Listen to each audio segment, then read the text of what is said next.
ni da yanzu zan zama shugaban ƙasa, ni da yanzu na ba da aron Najeriya ma gaba ɗaya. Kai, da zan zama shugaban ƙasar Najeriya, da na ɗibi kuɗin da sai Najeriya an biyo ta bashi. Alhamdulillah. Adwa ya zo daidai ya zo na. Ai sai ka ba mu ka san mu.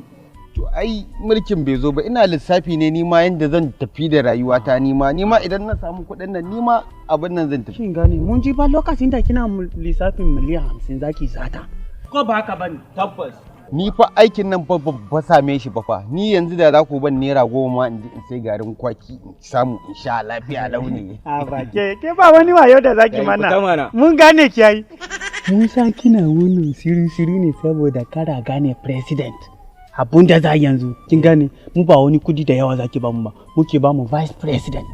Kai an baka vice president, kai sai ka bashi abin da zaka bashi. Kawai ta tafi gida abin da muka samu muka dan bincila mata ko za mu mana talan siyasa sai mu bata contract. Wallahi ba zan yadda ba. Ba za ki yadda ba. Ba zan yadda ba. A bani shugaban kasa. A baki president. To kashe ni sai ka hau. Bari ki ga. Sai an bani ka sona ne. Ki ga abin da za ni. Kin ga wannan. Mama yabo ne ake mu kai misi caji. Ki ansa ki rike. Kafin zabe ya karato a fara campaign. Kaga wannan ai ta ishe ni. Mun kuma sai mu je mu yi mulki mu biyu. Excellency. Allah ya kara miki mesayi. Ki tinuwa 8. Excellency.